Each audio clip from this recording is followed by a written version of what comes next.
जिंदगी शुरू होती है रिश्तों से, रिश्ते शुरू होते हैं प्यार से। अरे जिंदगी शुरू होती है रिश्तों से और रिश्ते शुरू होते हैं प्यार से। प्यार शुरू होता है अपनों से और अपने शुरू होते हैं आप सबों से। जय हिंद साथियों, आप सबों का अपना YouTube AK sir study channel पे स्वागत है। दोस्तों, आज हम लोग चर्चा करेंगे वैदिक सभ्यता के बारे में। एक ऐसी सभ्यता, एक ऐसे काल, एक ऐसे समय जो हम लोग आज से नहीं, लगभग 1000 ईसा पूर्व से लगभग 600 ईसा पूर्व से ही हम लोग जानते हुए आ रहे हैं। आज हम उन इतिहास को जानेंगे, पहचानेंगे जो इतिहास के पहले पन्नों में आके छपा। आखिर में क्यों छपा?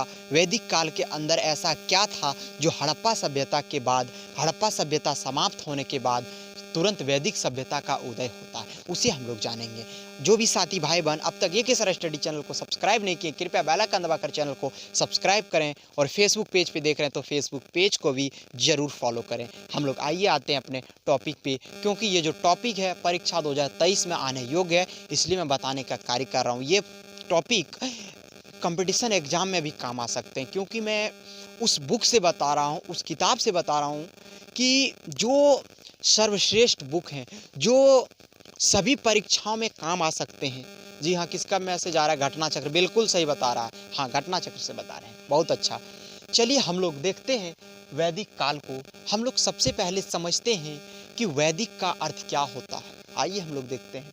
वैदिक शब्द जो है वह किस चीज़ से बना है? तो वैदिक शब्द जो है वह वेद से बना है। वैदिक शब्द किस चीज़ से बना है? तो वेद से बना है। और वेद के बारे में तो यह भारत जो है यह ऋषि मुनियों का देश है। यह भारत का जो रचना हुआ है यह ऋषि मुनियों से हुआ है। वास्को डी गामा, किसका मैसेज आ रहा था? आ रहा, अरे वास्को डी गामा, अरे बकलोल नतने, ये वास्को डी गामा कहीं खोया था भारत, जो इनका खोज किया है। ये सब बात जब हम लोग पॉलिटिकल पढ़ेंगे तो उस समय समझेंगे। भारतीय इतिहास जब पढ़ेंगे तो उस समय हम लोग समझेंगे वास्को डी गामा को भी। लेकिन अभी थोड़ा थाम लो, ठीक ना? अभी हम लोग वैदिक सभ्यता को पढ़ो। तो कहाँ पे हम लोग थे? वैदिक शब्द जो है वह वेद से बना है। और वेद का अर्थ क्या होता है? ज्ञान। वेद का अर्थ क्या होता है? ज्ञान। आप लोग समझ सकते हैं कि यह भारत जो है यह ऋषि मुनियों का देश है, यह देवी देवताओं का देश है। तो यहाँ के लोगों में ज्ञान की कमी कभी नहीं होती है। जैसे कि हम लोगों ने भगवान को तो देखा नहीं, हम लोगों के ने तो भगवान की मूर्ति को देखा, भगवान को फोटो में देखा, लेकिन यदि माना जाए तो साक्षात भगवान के रूप में यदि हम लोग दर्शाएं तो डॉक्टर APJ अब्दुल कलाम को, स्वामी विवेकानंद जी को, जिन्होंने हम लोगों को बताया, हम लोगों को दिखाया कि हमारा भारत ऐसा है, हमारा भारत वैसा है।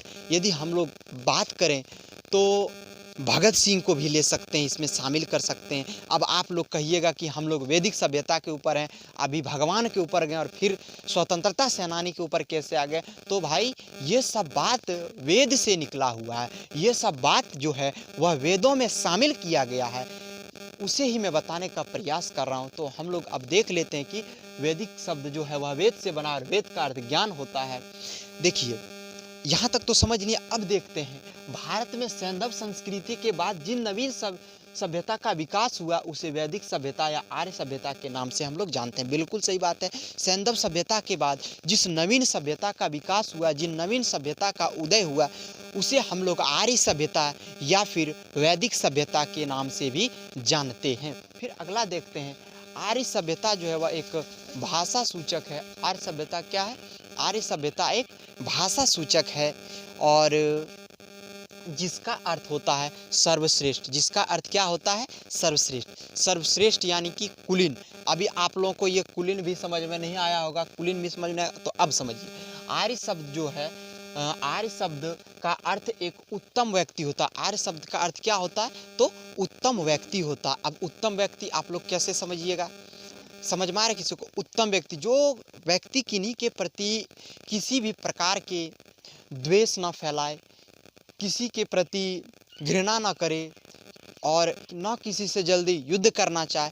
लेकिन किसका मैसेज आ रहा है कि आर्यों का आक्रमण, हम लोग उस पर भी चर्चा करेंगे। लेकिन अभी हम लोग बात कर रहे हैं वैदिक काल के बारे में। और वैदिक काल जो है वह आर्यों से ही प्रारंभ होता है और वैदिक काल का जो शुभारंभ किया है वह आर्यों ने ही किया। उसे हम लोग देख रहे हैं, इसलिए इतना अकबकाव मत।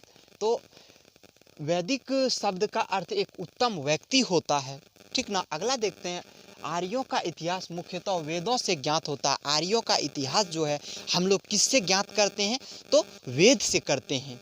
वेद, आप लोग समझ रहे हैं वेद को, चलिए बहुत अच्छा। हम इन लोगों का इतिहास किससे ज्ञात करते हैं, तो वेदों से करते हैं। अब वैदिक साहित्य की रचना का श्रेय हम आर्यों को ही देते हैं, ये हम नहीं, आप नहीं, ये इतिहास में दर्शाया गया है कि वैदिक साहित्य की रचना का श्रेय हम आर्यों को देते हैं, यानी कि आर्यों को दिया गया है। अब हम लोग बात कर रहे थे, ये आर्य आर्य आर्य आर्य आर्य जो बक रहे हैं, आर्य आर्य जो समझा रहे हैं, इतना कन्फ्यूज़न है, घबराइए मत। अब थोड़ा बात कर लेते हैं हम लोग कि ये आर्य जो थे वह कहाँ से आए थे, वह उनका निवास कहाँ, स्थान कहाँ था। अभी भी विभिन्न प्रकार के विद्वानों ने विभिन्न प्रकार के जगहों का उल्लेख किया, लेकिन इसमें मान्यता सप्त सिंधु प्रदेश को मान्यता मिला हुआ है। अब हम लोग अगले वीडियो में देखेंगे कि ये आर्य जो थे वह कहाँ से आए थे और यहाँ पे आने के बाद उन्होंने क्या किया, क्या नहीं किया, इन सभी चीज़ों पे हम लोग चर्चा करेंगे। वीडियो अच्छा लगे तो ज़रूर लाइक कीजिएगा। जय हिंद, जय भारत।